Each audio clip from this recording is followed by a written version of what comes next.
Hello, my name is David Malin, and I'm the instructor for Computer Science E1, Understanding Computers and the Internet at Harvard University's Extension School.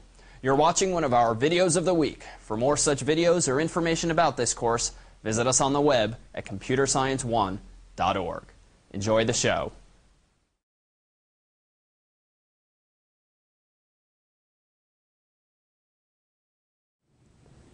Hello, I'm Dan Armendariz, a TF for Computer Science E1.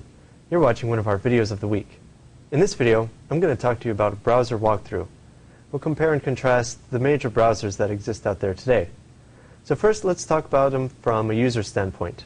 The major ones are Internet Explorer, Mozilla Firefox, and for Mac users, Safari. So right now, Internet Explorer is the most popular.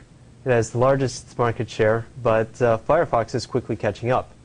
Firefox has been making inroads just because of its tabbed browsing, its better standards compliancy, extensions, themes, various other reasons as well. Some people consider it to be more secure. Safari is popular on Macs because it comes with all Macintosh computers, and it also has relatively good standards compliancy. An interesting feature of Safari is private browsing. By enabling this, Safari will not remember the URLs of the places you visited, the values you entered into the text field, any searches you made in Google, etc. Essentially, this adds a layer of security to your browsing when you're at a public terminal.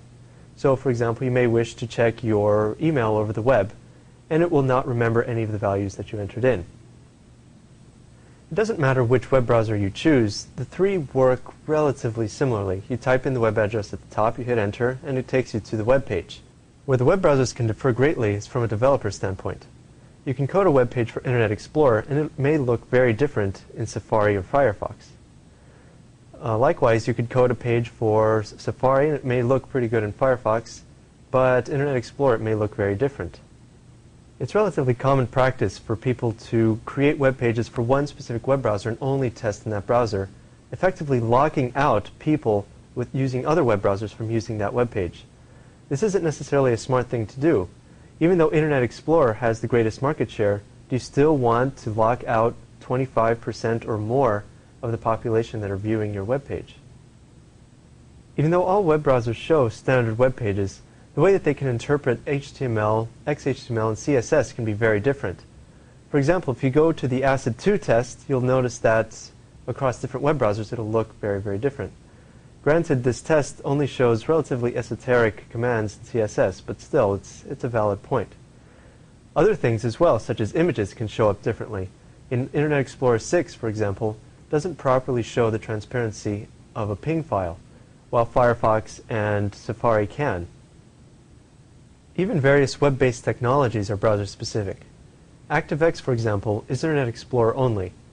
If a web page contains an ActiveX control, you may be able to view it in Internet Explorer, but you won't be able to in Firefox or Safari. Don't be fooled though, because even between Safari and Firefox, there exist some differences. If you create an image that is a link in one of your web pages, for example, by default, Safari will not show a border around it, whereas Firefox will. Well, that's it for the browser walkthrough.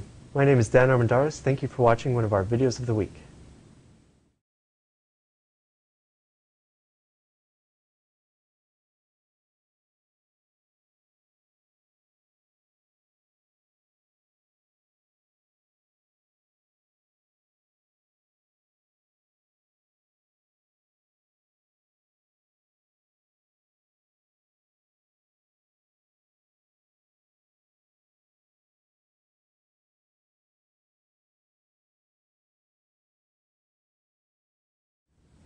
Other web-based technologies as well are so, for example, you could check your email over the web using Safari, and then, oh, even though I wrote it out, oh, that's sad.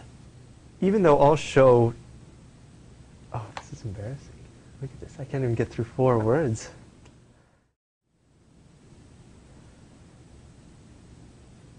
Wrap up, wrap up, wrap up. Even though what I was telling you is all true, it really isn't. This is the paradoxical part of the course called Blow Your Mind.